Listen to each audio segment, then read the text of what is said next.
Bonjour et bienvenue à cette liturgie de la parole du 15 décembre 2021. Liturgie qui vous sera présentée avec Bruno Mathieu et Sylvie Bilodeau. Cette page d'évangile de Saint Luc nous présente la question de Jean-Baptiste qu'il envoie poser à Jésus. Es-tu celui qui doit venir? Déconcertant pour Jean-Baptiste qui attendait un Messie qui était pour juger et avec violence inviter les gens à se positionner. Voilà que Jésus manifeste miséricorde, amour, selon les Écritures d'Isaïe. Il accomplit la promesse faite à Isaïe, entre autres. Voilà comment le royaume vient, douceur, miséricorde, consolation. Je vous souhaite une bonne méditation face à ce Messie qui vient, que nous célébrons dans sa naissance dans quelques jours. Continuons d'accueillir cette proximité de Dieu en toute miséricorde et consolation. Bonne méditation. Alors bonjour, mon nom est Bruno Mathieu. Bonjour, mon nom est Sylvie Bilodeau. Il nous fait plaisir de prendre ce temps d'arrêt avec vous pour réfléchir ensemble sur l'Évangile de ce jour. Nous vous invitons à tracer sur nous le signe qui nous identifie comme baptisés et croyants. Au nom du Père, du Fils et du Saint-Esprit. Amen. Je vous invite à prendre le temps tout d'abord de vous déposer, prendre le temps de s'arrêter et d'ouvrir notre cœur à la parole de l'Évangile que nous allons lire aujourd'hui. On peut commencer par écouter ce chant de Robert Lebel qui s'intitule « Prenez courage ».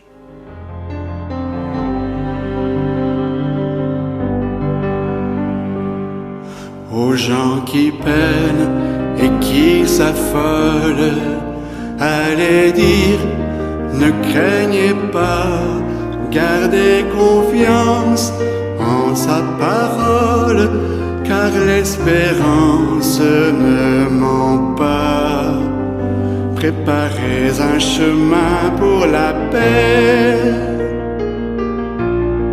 vous qui marchez dans les ténèbres, tenez bon tant qu'il fait nuit, pour le combat de la lumière, revêtez-vous de Jésus-Christ.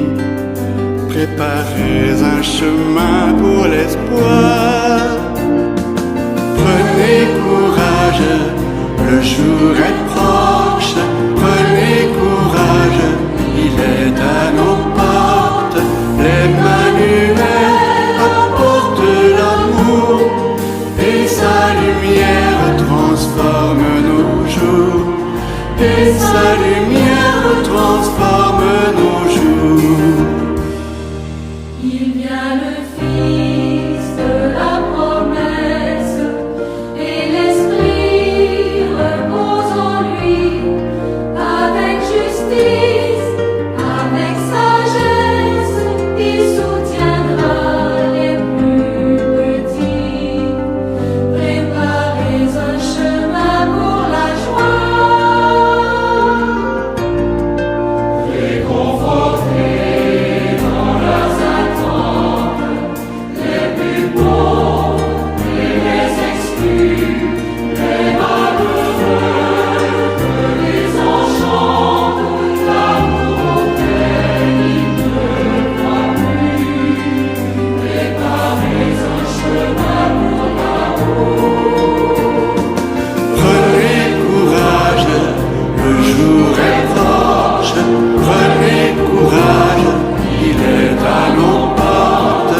L'Emmanuel apporte l'amour, et sa lumière transforme nos jours, et sa lumière transforme nos jours. Voyez le signe que Dieu nous donne, une femme en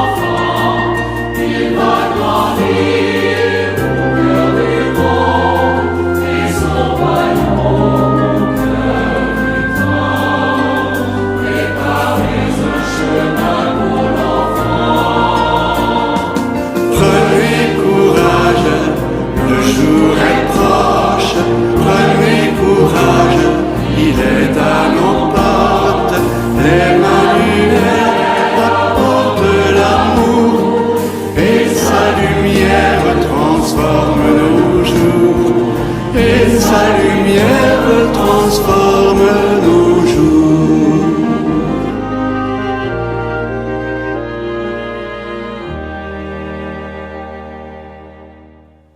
Alors aujourd'hui, 15 décembre, nous sommes dans la 3e semaine de l'Avent, dont le thème est « Avec lui, espérer encore ». Dans 10 jours, nous accueillerons le divin Messie. Dans l'évangile de Luc de ce jour, c'est Jean-Baptiste lui-même qui semble douter de l'identité de Jésus comme Messie. Est-il vraiment celui qui doit venir, se demande-t-il. Alléluia, Alléluia. Élève la voix, toi qui portes la bonne nouvelle. Voici le Seigneur Dieu, il vient avec puissance. Alléluia. Alléluia. Évangile de Jésus-Christ selon saint Luc. Gloire à toi, Seigneur. En ce temps-là, Jean le Baptiste appela 2 de ses disciples et les envoya demander au Seigneur, « Es-tu celui qui doit venir ou devons-nous en attendre un autre? » Arrivés près de Jésus, ils lui dirent, « Jean le Baptiste nous a envoyé te demander, « Es-tu celui qui doit venir ou devons-nous en attendre un autre? » À cette heure-là, Jésus guérit beaucoup de gens de leurs maladies, de leurs infirmités et des esprits mauvais dont ils étaient affligés, et à beaucoup d'aveugles il accorda de voir. Puis il répondit aux envoyés, « Allez annoncer à Jean ce que vous avez vu et entendu. Les aveugles retrouvent la vue, les boiteux marchent, les lépreux sont purifiés, les sourds entendent, les morts ressuscitent, les pauvres reçoivent la bonne nouvelle. Heureux celui qui ne trébuchera pas à cause de moi. » Acclamons la parole de Dieu. Louange à toi, Seigneur Jésus. Si Jean-Baptiste s'est interrogé, pourquoi nous aussi, on ne s'interrogerait pas? Je pense qu'il est tout à fait normal de douter à un moment donné dans notre foi. L'humain, les hommes, les femmes d'aujourd'hui, on est parfois si incrédules. On exige des preuves pour croire. Alors que souvent, il suffit simplement d'ouvrir les yeux de notre cœur, puis de regarder autour de nous ce qui se passe pour y découvrir, en tout cas souvent, des grands mystères.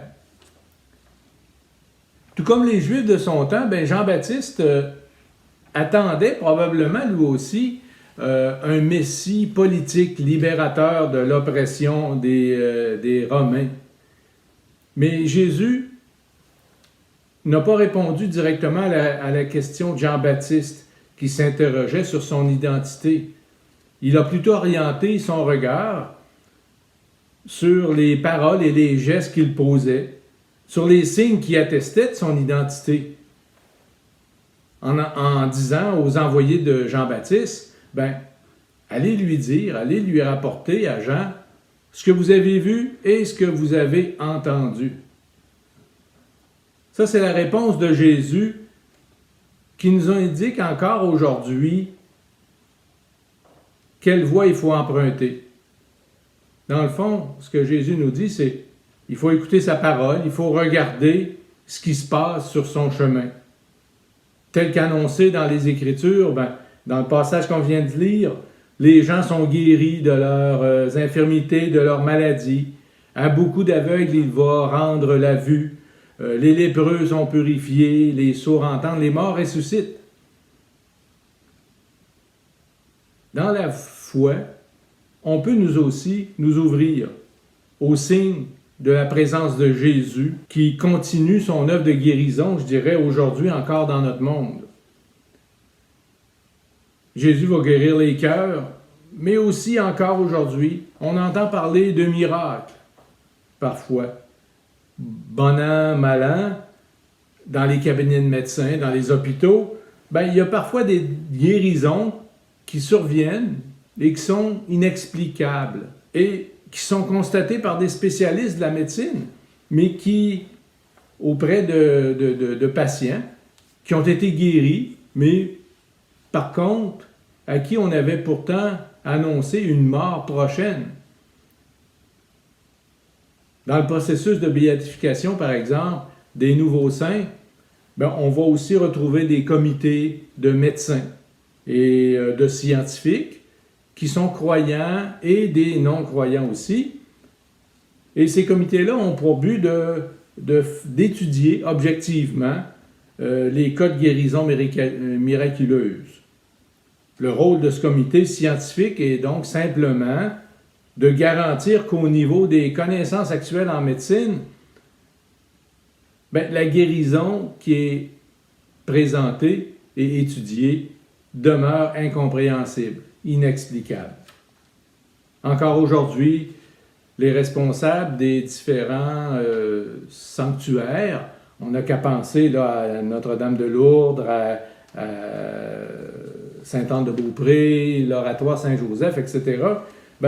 Chaque jour, les responsables vont, peut-être pas chaque jour, mais au moins chaque année, les responsables vont recevoir des témoignages de pèlerins qui disent qu'ils ont été guéris grâce à l'intervention du saint du sanctuaire, que ce soit Sainte-Anne, que ce soit le frère André, Notre-Dame de Lourdes, etc. Donc, on peut penser que Jésus continue à agir aujourd'hui, à faire des miracles dans notre monde. Mais Jésus, dans le fond, est resté bien modeste, tout au long de sa vie. Il est resté modeste, effacé.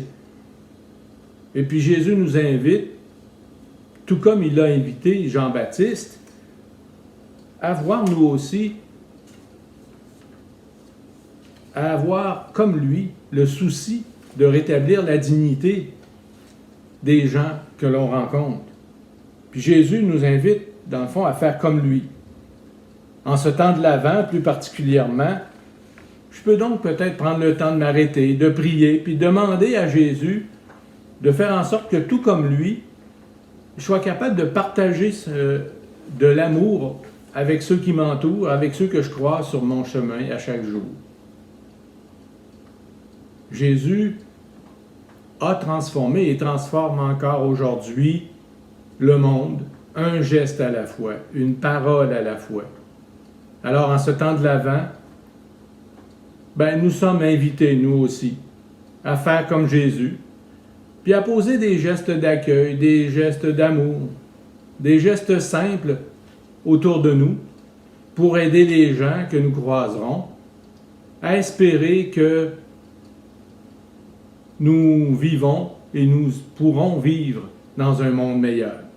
Alors, en terminant, nous aimerions lire avec vous la prière de l'Avent. Jésus, avec toi, chaque jour de ma vie, je veux espérer encore. Je te rends grâce pour tous les moments que j'ai traversés au cours de l'année qui s'achève, les bons comme les plus difficiles. Si je traverse les ravins de la mort, dit le psalmiste, je ne crains aucun mal, car tu es avec moi. Je viens, dans une humble prière, murmurer ces paroles. Oui, tu es avec moi et je t'en remercie.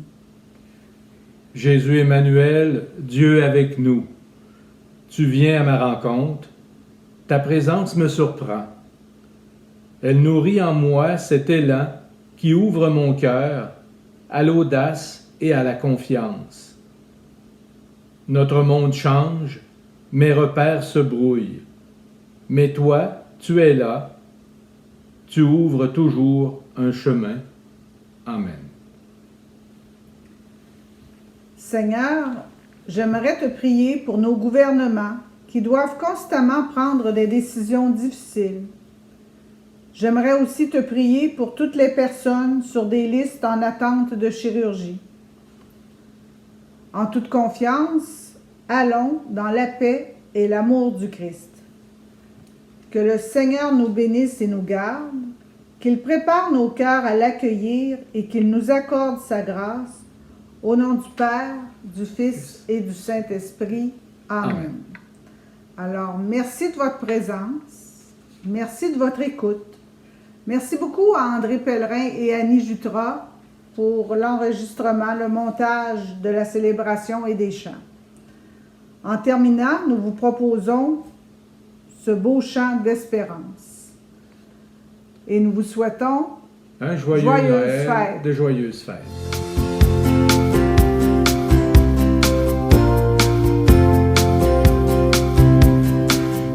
Accueillir l'espérance, Dieu la donne à ses enfants. Accueillir l'espérance qui fait vivre les croyants. Accueillir l'espérance qu'elle éclaire tout vivant.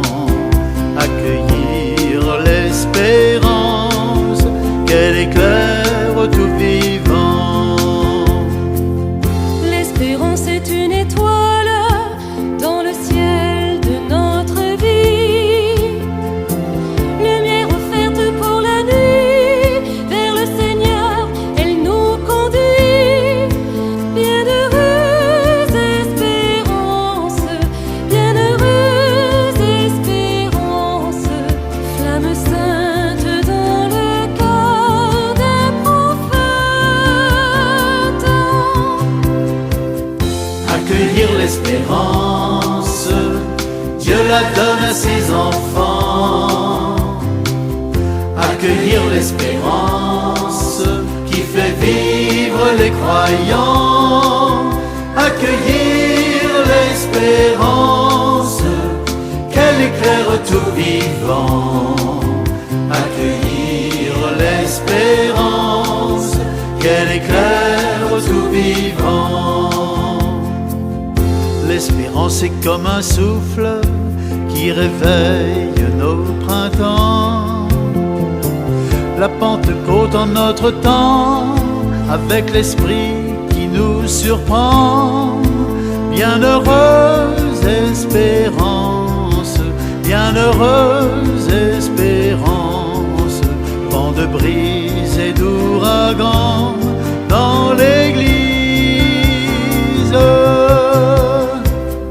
Accueillir l'espérance, Dieu la donne à ses enfants.